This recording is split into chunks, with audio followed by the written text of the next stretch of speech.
Les orages.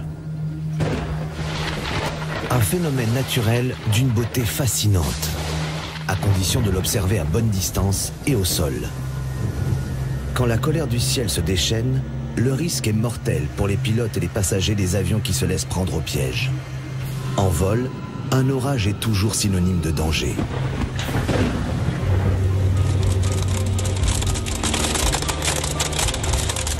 La première règle face à un orage, c'est de l'éviter, de le contourner. Les orages et leurs conséquences sont régulièrement à l'origine d'accidents et de catastrophes aériennes. La foudre qui frappe un avion n'est pas forcément le plus grand danger. Ce sont plutôt les turbulences, le givre ou la grêle.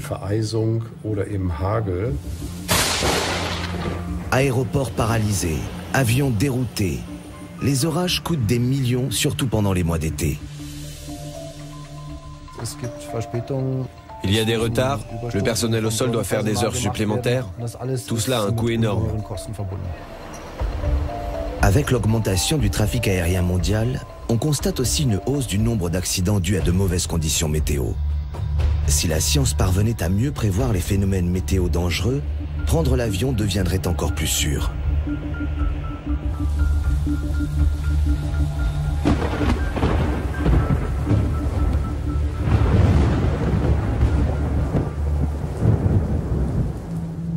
Les orages sont un sujet d'étude passionnant qui occupe des chercheurs aux quatre coins du monde.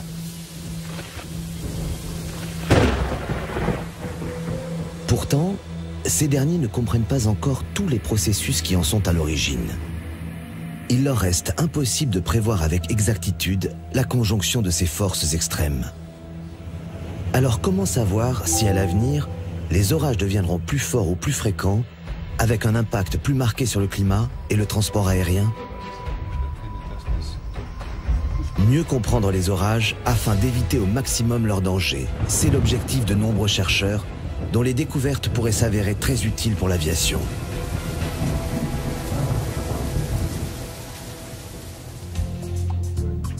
Le siège de la Lufthansa Cargo à Francfort.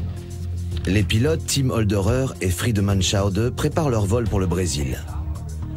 Après avoir décollé d'Allemagne, ils vont survoler l'Espagne et longer la côte ouest de l'Afrique avant de traverser l'Atlantique direction Sao Paulo. Une petite heure avant le départ, les pilotes reçoivent les toutes dernières prévisions météo pour les 6 heures à venir. La route qu'ils vont emprunter est connue pour être l'une des plus touchées par les orages. Or, les avions cargo sont particulièrement lourds et peuvent moins facilement contourner les zones à risque. C'est près de Dakar que cela devient crucial. On aborde la ZCIT, la zone de convergence intertropicale. Elle se situe un peu plus au nord ou au sud, selon la saison, et c'est là que les perturbations météo sont les plus fréquentes. C'est un bon indicateur pour savoir à quel niveau on risque de rencontrer de forts orages.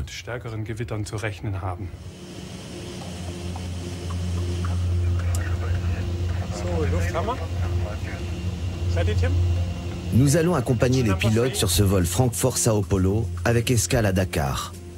Nous découvrirons comment ils affrontent les phénomènes météo dangereux tout au long des 11 000 km de vol et sur quelles informations ils se basent pour prendre leurs décisions.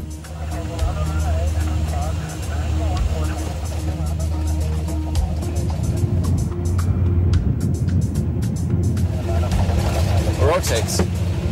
17h30. Notre appareil décolle de l'aéroport de Francfort par temps clair. Gear up.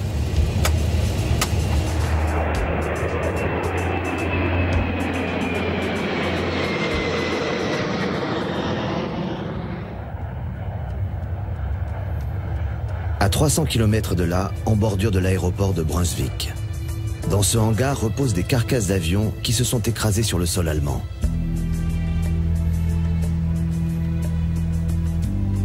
Les experts du BFU, le Bureau fédéral d'enquête sur les accidents aéronautiques, tentent ici de trouver les causes de chaque accident.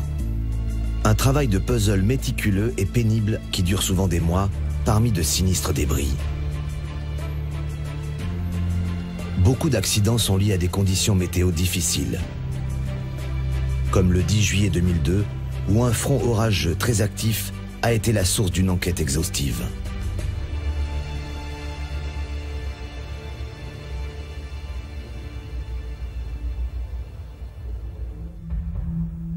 Ce jour-là, le vol régulier Bâle-Hambourg est assuré par un bimoteur à turbopropulseur.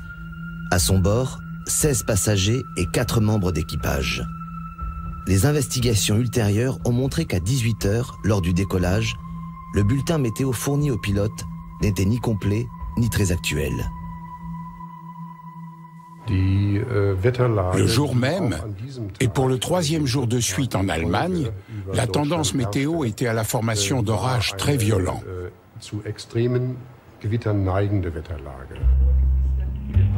Les enquêteurs du BFU ont retracé le trajet de l'aéronef Saab 2000, en partie grâce à la boîte noire.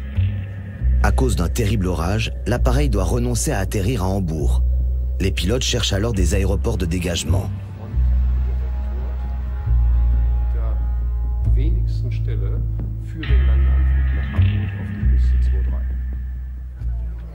Les déroutements pour mauvaises conditions météo n'ont rien d'exceptionnel dans le transport aérien.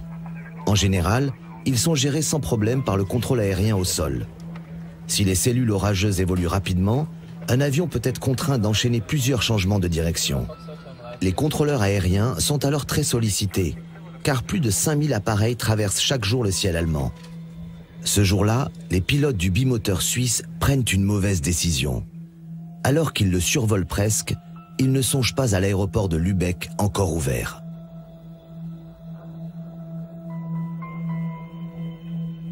À la place, et avec l'accord des contrôleurs aériens, ils mettent le cap vers Hanovre et Brême, les 2 aéroports choisis comme solution de secours avant le décollage, à partir du bulletin météo non actualisé.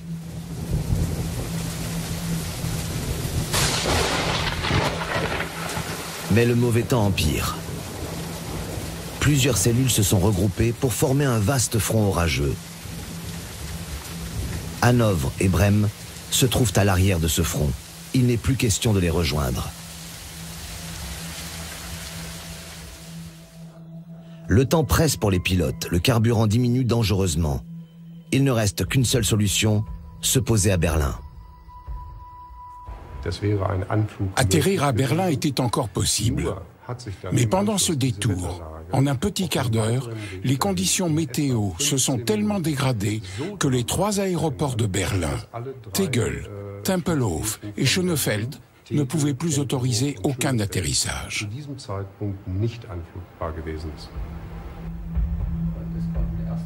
Les multiples orages ont rendu la situation critique. La panne sèche menace, l'avion doit absolument atterrir. La dernière solution envisageable est un ancien aérodrome militaire soviétique à Werneuchen, près de Berlin. La piste d'atterrissage y est assez longue, mais il y a un problème.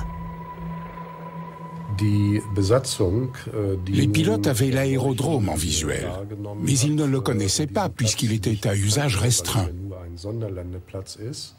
Ils ont décidé d'y atterrir, mais ils ne pouvaient pas savoir qu'à 900 mètres de l'ancien seuil de la piste, un terre-plein avait été érigé. Un terre-plein conçu pour empêcher les courses automobiles sauvages. Mais la sécurité aérienne n'en avait pas été informée. Elle croyait la piste en parfait état. Lorsque l'avion se pose en urgence, son train d'atterrissage est entièrement arraché. La carlingue glisse sur 400 mètres avant de s'immobiliser enfin. Les passagers ont une chance inouïe, il n'y a qu'un blessé. Le bimoteur, lui, est bon pour la casse.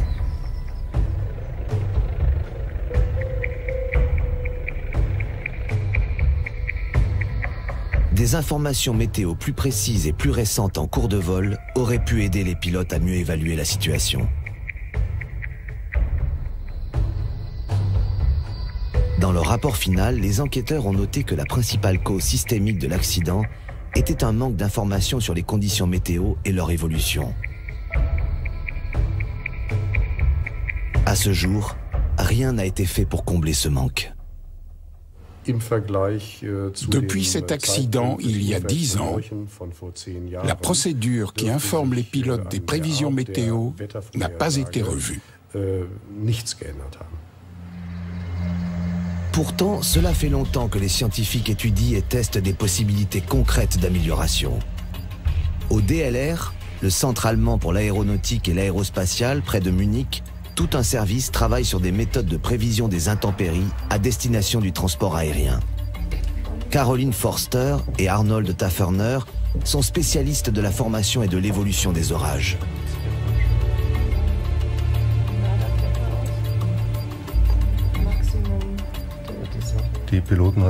Aujourd'hui, même si les pilotes reçoivent des informations météo, elles nous semblent très insuffisantes.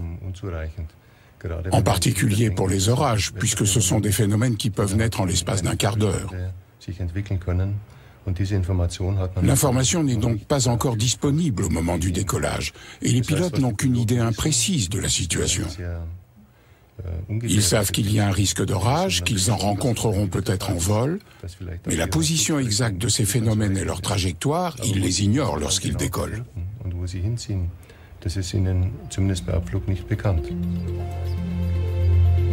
Les deux météorologues développent un nouveau programme de prévision immédiate des orages.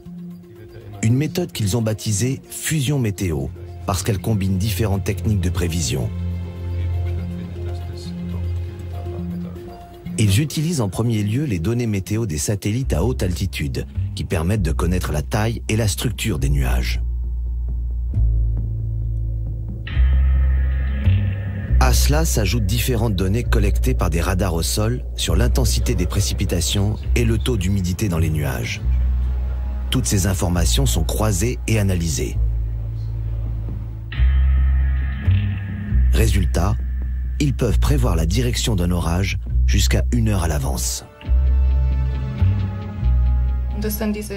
Ces contours noirs délimitent les secteurs avec de fortes précipitations.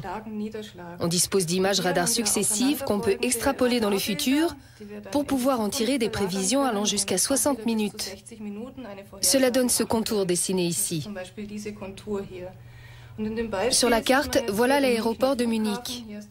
Là, le lac de Starnberg et le lac d'Ammer, non loin de la ville de Munich. Dans le cas présent, on prévoit que la cellule orageuse va toucher l'aéroport de Munich 1 heure plus tard. Et si on regarde l'image prise 1 heure plus tard, on voit que l'orage a effectivement touché l'aéroport. Leur mission est aussi d'estimer la puissance d'un orage grâce à cette étrange antenne. Elle fait partie d'un réseau européen de capteurs mesurant le rayonnement électromagnétique de la foudre.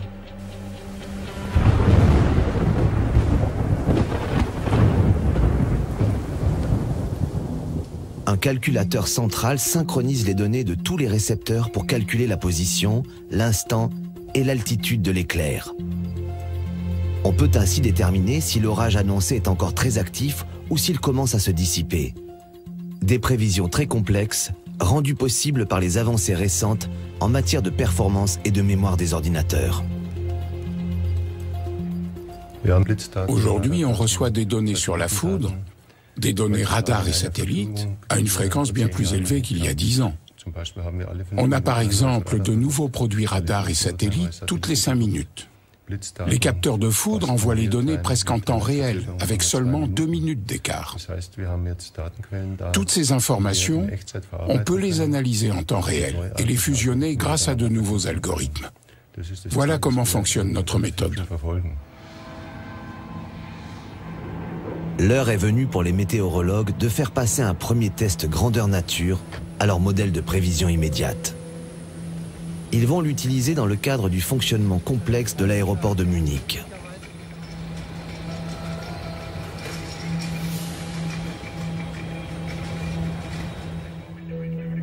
Son service de contrôle aérien doit assurer la sécurité du trafic, quelle que soit la situation ou la saison. Pour eux, il est essentiel de savoir quand un orage va arriver, quelle trajectoire il va suivre et combien de temps il va durer. Nous devons éviter que le personnel préparant les avions sur le tarmac soit menacé par la foudre, mais aussi que les équipements techniques sensibles dans les avions soient endommagés. C'est pourquoi, dès qu'une cellule orageuse arrive sur nous et qu'il y a un risque de foudre au sol, il faut complètement stopper les opérations de préparation des avions. Dans de rares cas, la décision est prise trop tard, comme ici à l'aéroport de Medellín en Colombie. Une caméra de surveillance a filmé un éclair frappant un avion en plein préparatif de décollage.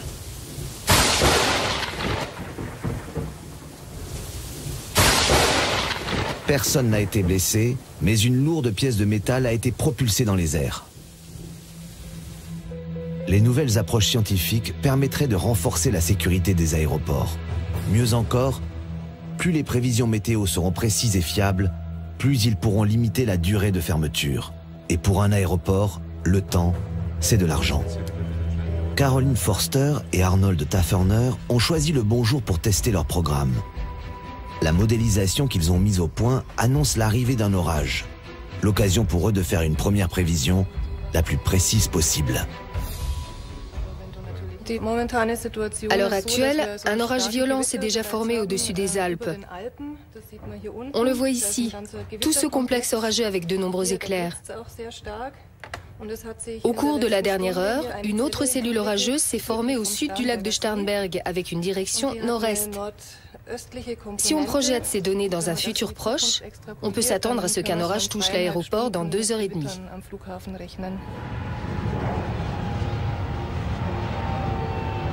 Au même moment, dans la tour de contrôle, les contrôleurs aériens régulent les décollages, atterrissages et déplacements sur le tarmac.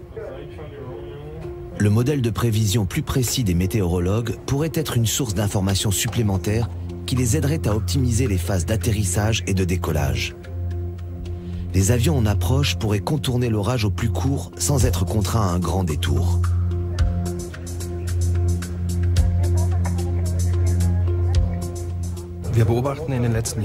Ces dernières années, on a constaté une forte augmentation du nombre d'orages dans le sud de l'Allemagne. Cela va sûrement continuer, même si bien sûr on ne peut pas prédire l'avenir. On remarque en tout cas que les orages arrivent de l'ouest, restent accrochés au sommet des Alpes, puis poursuivent parfois leur route vers le nord. Ce qui est sûr, c'est qu'ils restreignent notre activité sur de longues périodes.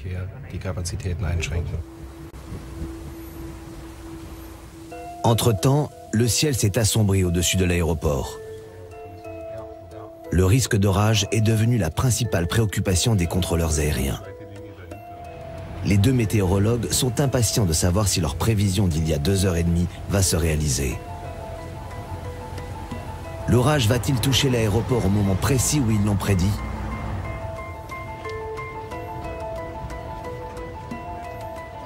Pour le moment, l'aéroport tourne encore à plein régime. Mais voilà que la pluie se fait plus forte. Les derniers avions s'alignent pour décoller avant la fermeture imminente.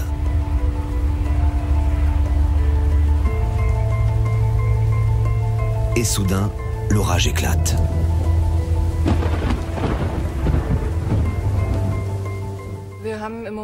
L'orage est juste au-dessus de l'aéroport, ce qui restreint fortement son activité.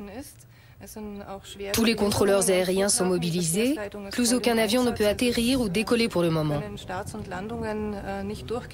Ils ont pu utiliser au mieux nos prévisions, pour la circulation au sol, mais aussi pour assurer la sécurité en vol. Ils ont dérouté certains avions et ont retardé des vols en provenance d'autres aéroports, puisqu'ils savaient que la situation se compliquerait à Munich. Pendant quelque temps, tout est en suspens. Les responsables de l'aéroport comptent les minutes perdues. Si le modèle des prévisionnistes était déjà exploité au quotidien, il pourrait réduire l'intervalle de fermeture. C'est un beau succès pour nous. Pour l'aéroport, c'est évidemment moins agréable. Mais on est ravis que notre modèle fonctionne, que tout se soit bien passé en conditions réelles et que notre prévision ait été aussi exacte. C'est un succès scientifique indéniable et on espère que notre programme sera un jour vraiment exploité.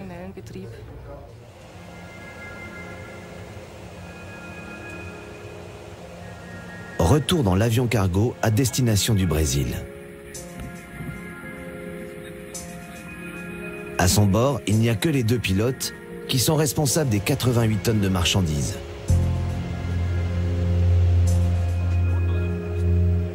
Le bulletin météo reçu avant le décollage annonçait un temps calme et dégagé sans l'ombre d'un orage.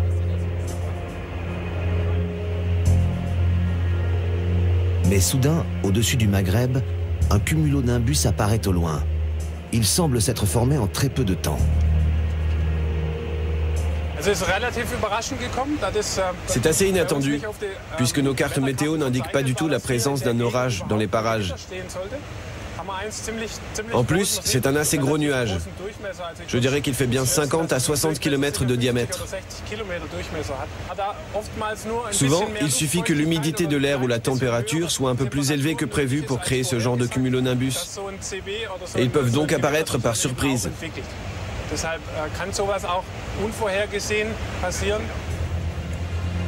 De jour, ce type de nuage se repère bien assez tôt et les pilotes restent à bonne distance. Le reste du temps, ils doivent s'en remettre à l'instrument de prévision le plus important à bord, le radar météo situé dans le nez de l'appareil. Ils scannent une grande partie de l'espace aérien devant l'avion pour déterminer l'humidité de l'air et les précipitations. Le radar météo a une portée de 320 000 nautiques. Mais selon la densité de la couverture nuageuse, plus la distance augmente, plus on perd en qualité. Cela dit, il reste très fiable pour les prochaines 10 à 20 minutes de vol, soit 150 à 250 km environ. En complément du radar de bord, les pilotes ont le bulletin météo reçu avant le décollage. Mais celui-ci a déjà plusieurs heures. Seule une sorte de fax permet d'obtenir des prévisions plus récentes. Les coordonnées transmises doivent ensuite être entrées à la main dans les cartes de vol électroniques.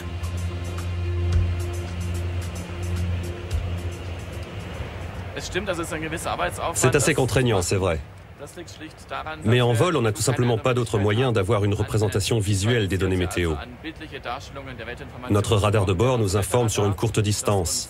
Mais pour des informations plus étendues, on a seulement ces messages avec des coordonnées qu'on doit convertir nous-mêmes en images.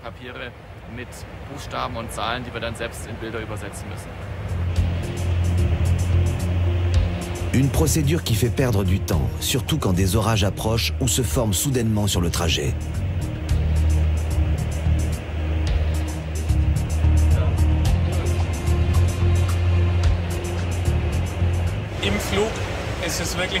Dans un avion de ligne qui propose l'accès à Internet, ce qui est souvent le cas sur les vols transatlantiques de la Lufthansa, les passagers peuvent trouver de meilleures prévisions météo, ou du moins plus nombreuses, que les pilotes dans le cockpit.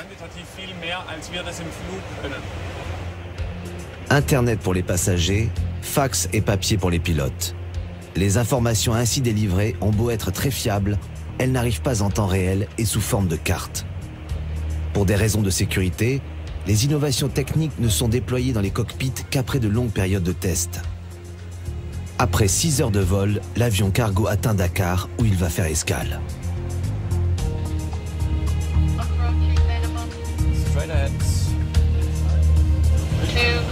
Minimum 100 50 40 30 20 10. L'atterrissage a lieu comme prévu à 21h30 heure locale. Dès le lendemain, ils poursuivront leur route vers Sao Paulo à travers la zone la plus orageuse du monde. Lufthansa Cargo 8252 left here, taxi to the gate Juliet 14. La Corse. L'île de Beauté offre des conditions idéales pour la recherche en météorologie. La proximité immédiate de la mer et de hauts massifs montagneux est parfaite pour étudier la formation des orages. Par exemple avec l'apparition soudaine de hauts cumulonimbus comme celui observé par les pilotes du vol cargo.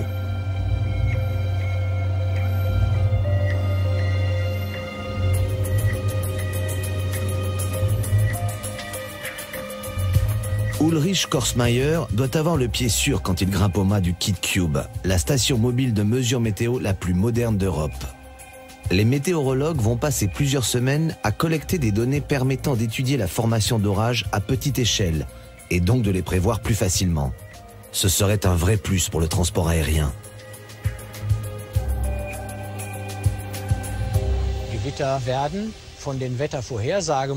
Les modèles actuels de prévision météo ne détectent les orages que de façon incomplète, donc leurs prévisions sont insuffisantes. C'est dû à la résolution des modèles, dont les mailles font 3, 10 ou 50 km selon les programmes. Les petites cellules convectives, qui donnent des orages assez localisés, sont plus petites que les mailles. Du coup, elles passent inaperçues. Elles ne sont pas prises en compte par ces modèles de simulation sur lesquels les prévisions météo se basent. La précieuse station de l'Institut de technologie de Karlsruhe, qui vaut 10 millions d'euros, mesure entre autres l'influence du rayonnement solaire, de l'évaporation, de la vitesse du vent et de ses courants sur l'air près du sol. Pour prendre de l'altitude, les chercheurs utilisent des ballons où sont accrochées de petites sondes transmettant les mesures par radio à la station. L'originalité de leur approche ? Combiner ces méthodes classiques avec des systèmes de mesure à distance comme les radars ou les lidars. Le lidar est un capteur qui n'utilise pas les ondes radio pour étudier l'atmosphère, mais un faisceau laser. Grâce à tout cela, la station KitCube peut sonder l'air à sa verticale jusqu'à 10 km d'altitude pour représenter graphiquement les formations nuageuses et les turbulences invisibles à l'œil nu. La station de mesure est installée au pied du massif corse, dont les flancs empêchent l'air réchauffé par le soleil de s'échapper. Il est donc forcé de s'élever, transportant de l'humidité en altitude jusqu'à ce qu'elle commence à se condenser. Un processus qui est souvent la genèse d'un orage soudain.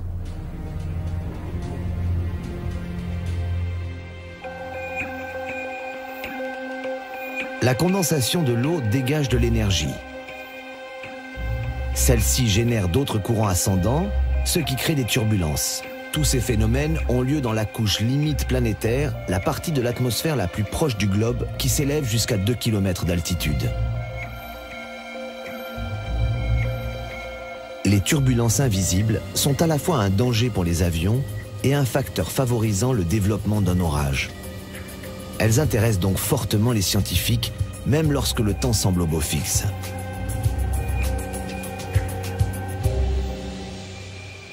Pour mieux étudier les turbulences, l'équipe scientifique procède à des vols de mesure. Cet avion à hélice spécialement équipé peut relever et transmettre des données tous les 65 cm.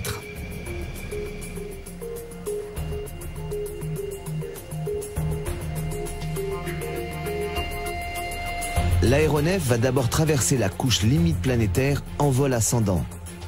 Dans cette zone où des masses d'air froid et sec rencontrent l'air chaud et humide venant de la mer, les turbulences sont très fortes.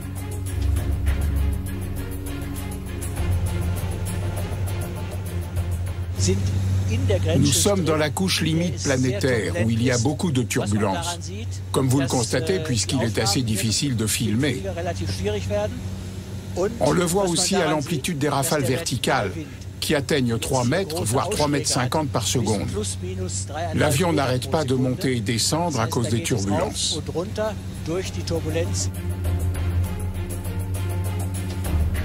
Une fois en surplomb de la station de mesure, l'avion entame une spirale vers le haut, jusqu'à 3200 mètres d'altitude. Là, il atteint une sorte de zone tampon au sein de l'atmosphère. Pendant le vol, les scientifiques mesurent en permanence l'intensité des turbulences et le changement de température de l'air. Voilà le profil vertical de la température extérieure. On voit clairement que plus on monte, plus la température diminue, jusqu'à une altitude de 1900 mètres environ. Ensuite, si on continue à monter, la température se remet à augmenter légèrement. C'est l'une des barrières qui empêche que les mouvements de convection se poursuivent sans fin vers le haut.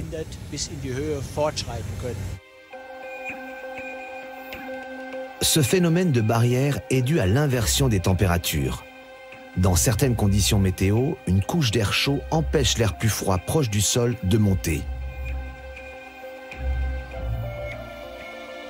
Mais quand les turbulences dans la couche limite planétaire sont assez fortes, elles peuvent faire de grands trous dans cette zone tampon.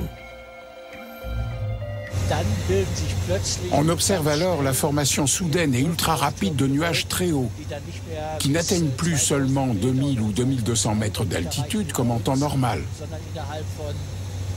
En l'espace de 15 à 30 minutes, ces cumulonimbus peuvent atteindre 10 ou 12 km d'altitude et donner ensuite naissance à un orage. Les turbulences qui secouent tant les avions peuvent donc avoir une utilité. Servir d'indicateur pour prévoir au plus tôt la formation d'un orage très localisé.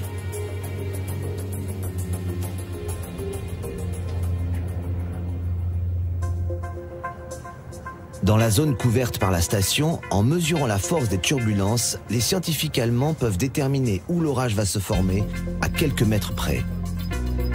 La méthode est encore trop complexe pour une utilisation pratique, mais l'équipe espère que d'ici quelques années, elle permettra d'améliorer sensiblement la fiabilité des prévisions pour ce type d'orage.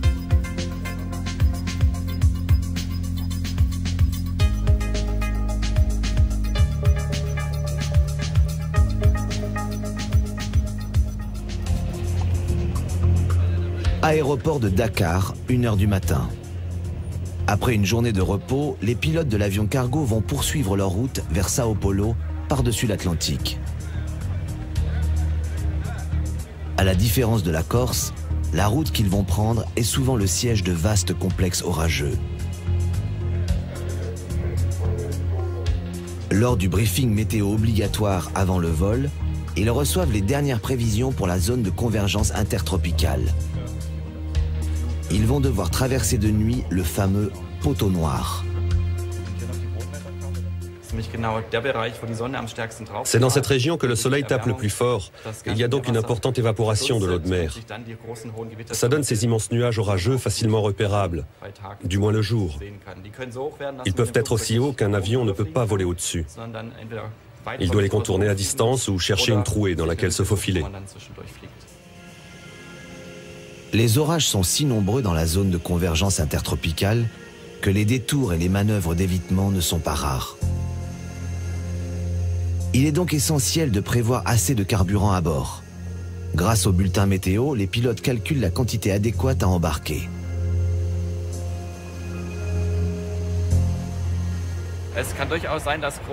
Il arrive que la zone d'intempérie soit si vaste qu'elle touche plusieurs aéroports. Mais en général, c'est prévisible suffisamment à l'avance. Donc on embarque assez de carburant pour faire face à une telle situation et pouvoir rejoindre des aéroports plus éloignés.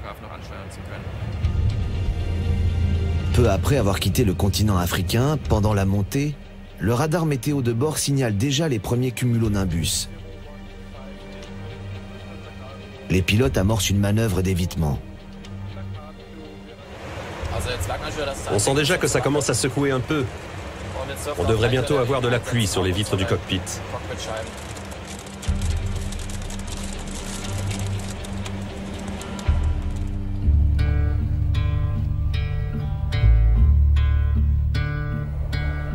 Perdu dans le Midwest américain, un petit aéroport. Ici, on ne cherche pas à éviter les orages, bien au contraire. On les traque pour s'en approcher au maximum.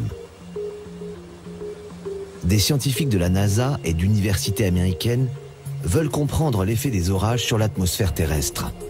Pour les aider, le Centre allemand pour l'aéronautique et l'aérospatiale a mis un avion spécial à leur disposition. Tandis qu'en Corse, leurs collègues étudient la formation des orages, ces météorologues s'intéressent aux réactions chimiques ainsi déclenchées dans l'air. Celles-ci ont une influence cruciale sur la fréquence et l'intensité des orages. Avec la pollution mondiale et le réchauffement climatique, c'est un facteur essentiel pour les prévisions météo dans les années à venir. Avant le décollage, le physicien Andreas Minikin et la météorologue Heidi Untriser vérifient les instruments de mesure. Ce spectromètre ultra perfectionné peut détecter les composants invisibles de l'air. Les minuscules particules réfléchissent un rayon laser et sont ainsi identifiées. Pour repérer jusqu'à la plus petite particule, il faut différents amplificateurs dans nos instruments. Cet appareil de mesure est un spectromètre laser pour aérosol, dont le principe permet de mesurer même la plus infime des particules. Les autres instruments détectent les particules plus grosses, telles que les gouttes d'eau et les cristaux de glace. Dans l'avion de recherche, un Falcon 20E, les différents instruments de mesure sont vérifiés et étalonnés jusqu'au décollage. Ils serviront à mesurer les taux d'oxyde d'azote et d'ozone à proximité d'un orage. Dans la troposphère supérieure, l'ozone agit comme gaz à effet de serre. Environ un tiers, disons entre 30 à 40% de cet ozone produit à haute altitude, provient des oxydes d'azote dégagés par les orages. Voilà pourquoi on s'y intéresse. Parce que les orages influencent fortement le taux d'ozone à cette altitude.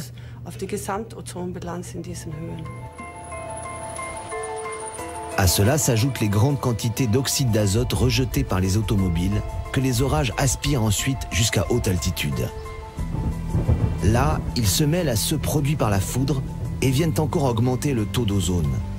Un processus qui accentue le réchauffement climatique et pourrait augmenter la fréquence des phénomènes météo dangereux et par conséquent les risques pour le transport aérien.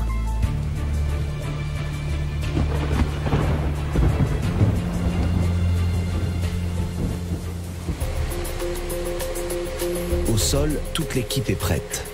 Le Falcon est paré pour son ascension à plus de 10 000 mètres d'altitude. Les 3 avions de recherche décollent ensemble en direction de l'orage qui approche.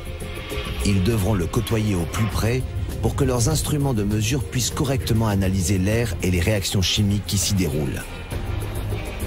À 400 km de là, dans le ciel du Colorado, un vaste système nuageux s'est formé. Les masses d'air chaud entraînent une forte ascendance thermique. Les 3 avions vont effectuer des manœuvres différentes. Le gros DC-8 va voler sous le cumulonimbus afin d'étudier les masses d'air ascendantes. Les 2 autres appareils, eux, vont tourner autour de l'enclume de l'orage pour mesurer le flux d'air sortant de la cellule et s'approcher au maximum de son cœur. Les 3 avions mettent le cap sur leur cible. À bord du Falcon, le calme et la concentration règnent. Pour le moment, tous les instruments de mesure fonctionnent parfaitement.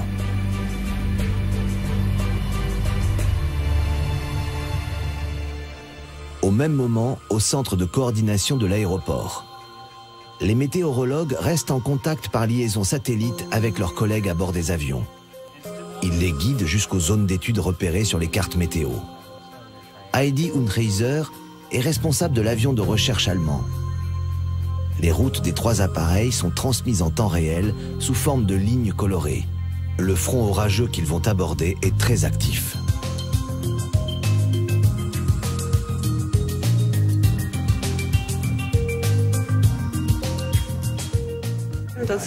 Les signes moins désignent les éclairs chargés négativement et les plus ceux chargés positivement. Ce sont tous des éclairs nuages-sol qui s'étendent sur une grande hauteur. Grâce aux couleurs, on peut savoir que dans ces zones rouges et roses, par exemple, il tombe de la grêle. On vient d'ailleurs de recevoir des rapports annonçant des grêlons de presque 5 cm. Au sol du Colorado, l'orage supercellulaire se fait durement ressentir. On apprendra plus tard qu'il a généré plus de 10 tornades et que de violentes chutes de grêle ont fait d'importants dégâts matériels. Dans les nuages, à 10 000 mètres d'altitude, au premier abord, les choses semblent plus calmes. Le Falcon allemand fait le tour de l'enclume d'une supercellule. Mais les cristaux de glace s'accumulant sur les hublots montrent que l'avion s'aventure très près du cœur de l'orage.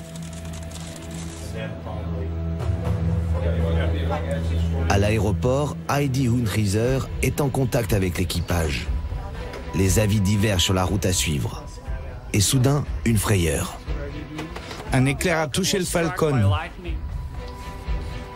L'avion aurait été frappé par la foudre. L'équipage racontera plus tard avoir vu un éclair devant le cockpit. La foudre est dangereuse pour les équipements de mesure très sensibles, sans compter que la visibilité se détériore.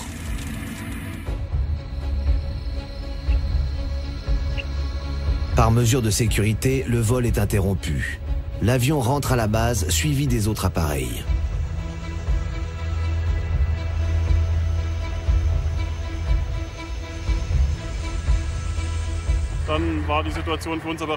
Pour nous, la situation était assez confuse parce qu'il s'agissait d'une série d'orages. Dans le flux d'air sortant du complexe orageux, là où se forment les cirrus constitués de cristaux de glace, la visibilité était mauvaise. On a aussi vu un éclair juste devant l'avion. Il devenait trop risqué de poursuivre. Alors on a fait demi-tour. Le Falcon semble n'avoir subi aucun dommage. L'éclair a sûrement frappé juste devant le nez de l'avion.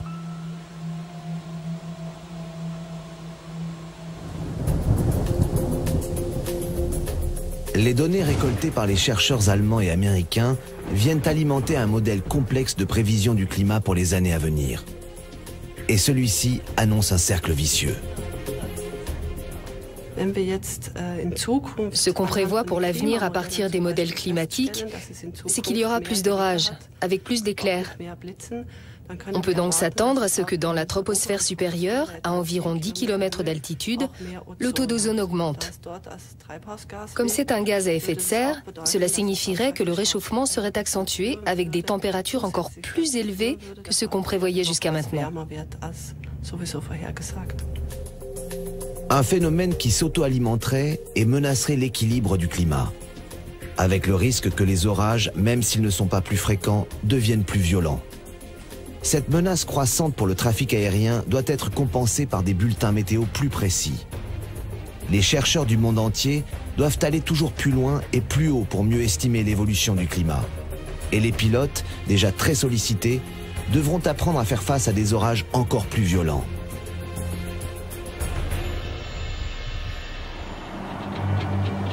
Retour dans l'avion cargo qui a atteint une zone orageuse au milieu de l'océan entre l'Afrique et l'Amérique du Sud.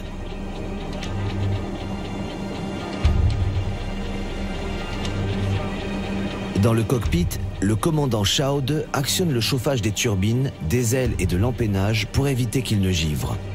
Et une fois de plus, les pilotes doivent modifier leur route.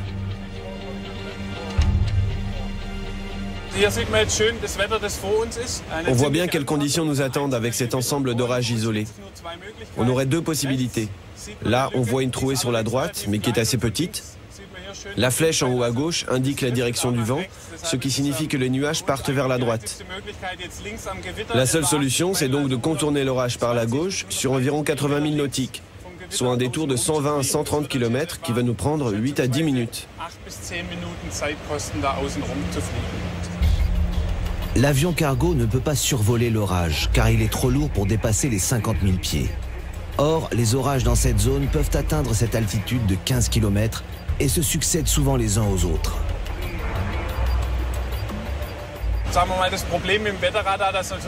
Le problème avec le radar météo, c'est qu'on voit bien les nuages juste devant nous, mais moins bien ce qui vient après. On ne sait donc pas exactement ce qui nous attend. On pourrait tenter de passer par la trouée, mais avec un peu de malchance, une autre série d'orages nous attendrait derrière. Ce serait un mauvais plan. C'est plus sûr de tout contourner par la gauche. Une autre surprise attend les pilotes.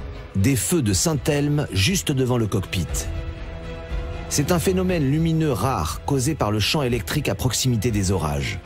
Quand il apparaît, il y a un risque immédiat d'être frappé par la foudre.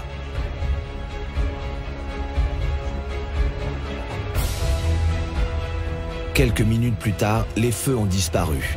L'appareil vole à l'écart de l'orage en toute sécurité. En 2009, c'est dans cette zone qu'a eu lieu la plus grosse catastrophe aérienne de ces dernières années. Le vol Rio-Paris d'Air France s'est abîmé dans l'océan. Les 228 occupants de l'appareil sont morts. La cause du crash est longtemps restée inconnue. À l'époque, l'aéronef s'est engagé droit dans un vaste front orageux dont les pilotes ne pouvaient pas connaître l'ampleur avec leur seul radar de bord. Quand la boîte noire a pu être récupérée, les enquêteurs ont déterminé que les sondes Pitot mesurant la vitesse, dont la défaillance était déjà connue, avaient givré et donné de fausses informations. L'équipage a ensuite commis de graves erreurs de pilotage. Le givre est l'un des principaux dangers au sein d'un orage.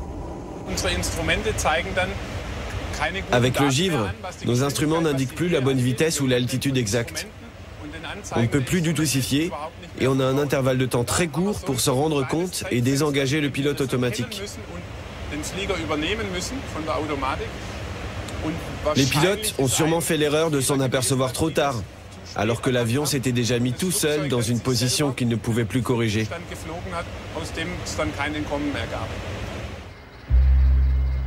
Les conditions météo lors de l'accident du vol Rio-Paris ont aussi été analysées par les deux météorologues allemands, avec leur nouveau modèle de prévision. Un cas d'étude intéressant pour eux, puisque leur objectif final est de transmettre les prévisions aux pilotes en vol par un simple envoi de données.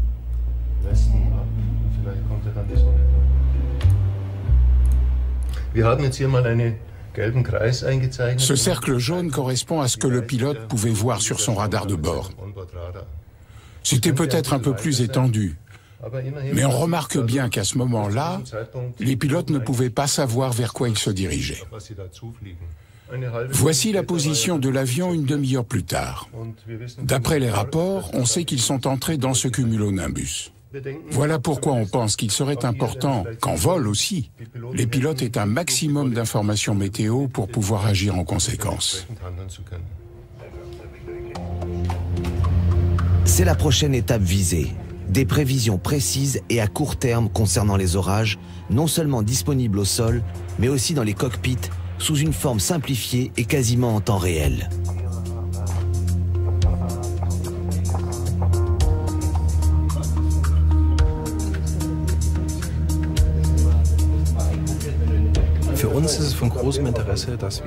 Nous sommes convaincus de l'utilité pour toutes les personnes concernées d'avoir les mêmes informations météo sous la même forme. Ce serait un avantage que le préparateur de vol ne soit pas le seul à avoir ces informations, mais aussi les contrôleurs aériens au sol sur leur radar et les pilotes dans les cockpits. En ayant tous les mêmes données, on pourrait prendre ensemble les bonnes décisions de façon efficace et rapide.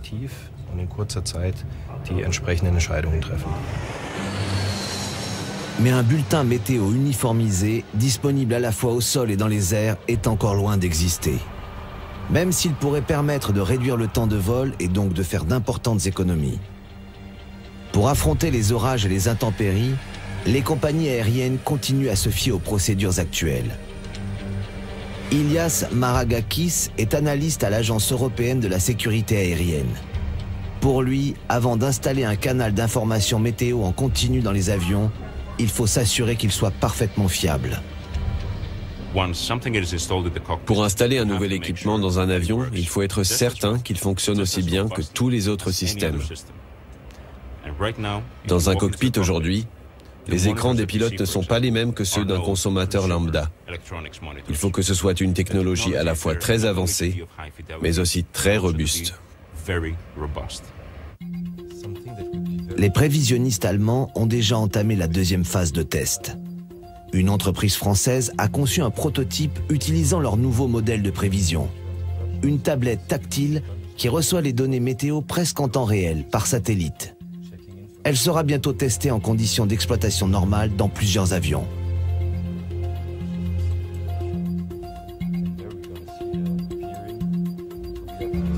La tablette doit aider les pilotes à prendre des décisions rapides s'ils doivent modifier leur route sans les surcharger d'informations. On a voulu rendre ces informations accessibles aux pilotes de façon simple. On a donc choisi de ne représenter que les contours des zones dangereuses.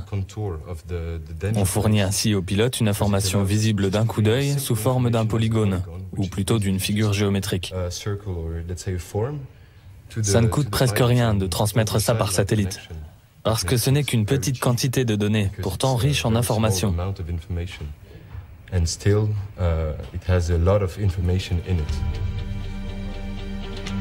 Il faudra mener des tests pendant encore plusieurs années avant que ce prototype soit vraiment exploitable. D'ici là, les pilotes devront continuer à entrer à la main les informations météo actualisées dans leurs instruments de bord.